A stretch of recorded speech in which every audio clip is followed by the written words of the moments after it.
Welcome to this explainer. Okay, so today we're looking at a genuinely incredible ancient text, but we're not just going to read it like some dusty, distant history. No way. We're going to reframe the whole thing as a high-stakes survival and leadership case study. I mean, think about it. When leaders lose absolutely everything, when they're cast completely out of their comfort zones and forced into literally the harshest conditions imaginable, how do they adapt? How do they keep their people alive, healthy, and organized? Well, that's exactly what we're going to uncover today by examining the royal sons of Pandu during their legendary exile. All right, let's dive right in with the exact question that kicks off our source material. This is what Janamejaya asked Vaisampayana. What was the food of the sons of Pandu while they lived in the woods? Now, on the surface, it seems like a super simple inquiry, right? Just what did they eat?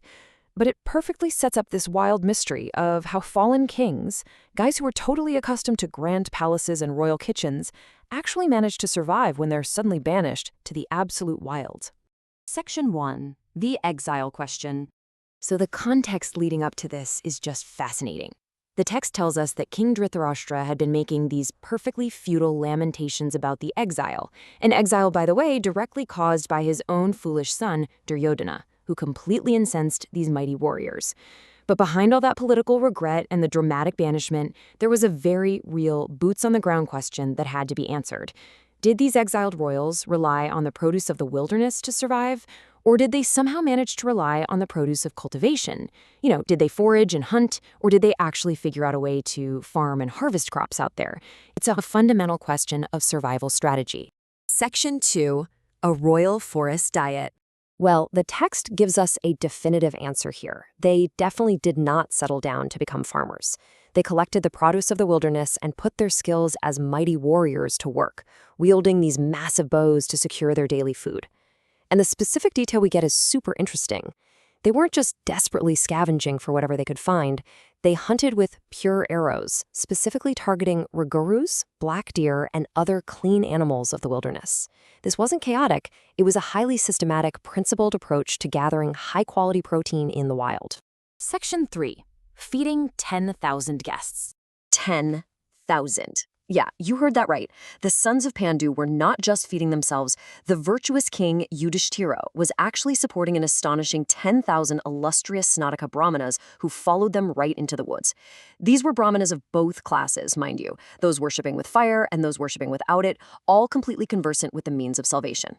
Just imagine the absolute logistical nightmare of securing enough hunted meat and gathered produce to feed essentially a small town in the middle of a forest with zero modern supply chains.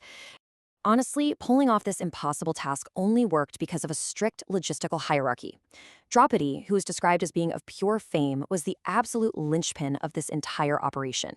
She executed a very clear order of operations every single day. She dedicated a portion to the Brahmanas first, then she fed her husbands as if she was their mother, and only then, after everyone else, did she take her own food last of all. It just shows an incredible daily discipline and an absolutely unwavering commitment to order. Section 4. The division of labor. Because here's the thing. To manage that kind of incredible daily demand for meat, you can't just wander into the woods and hope for the best. You have to get hyper-organized. So they formally divided their hunting zones by compass direction. King Yudhishthira took the east. Bhima wended towards the south. And the twins covered the west and the north. Every single day, with bows in hand, they killed the deer of the forest for the sake of meat. This is quite literally a masterclass in resource management. By carving up the wilderness into specific sectors, they maximize their daily yield without overhunting or completely depleting one single area.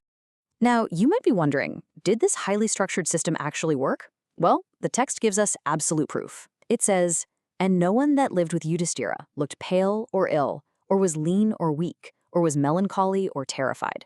That is a staggering achievement.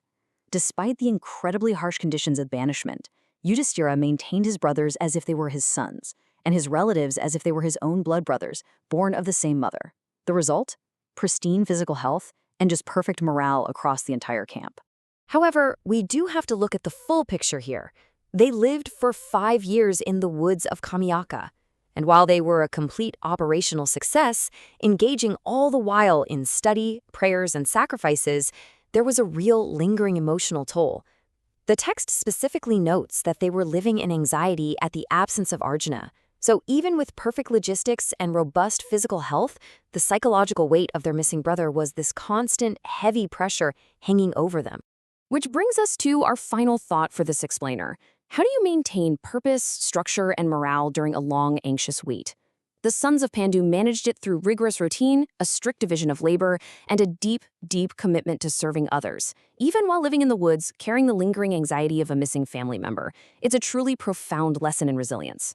So think about it. How might you apply this kind of structured resilience to the anxious waiting periods in your own life? Thank you so much for joining me to explore this fascinating case study, and hey, keep seeking out the structure hidden inside the stories.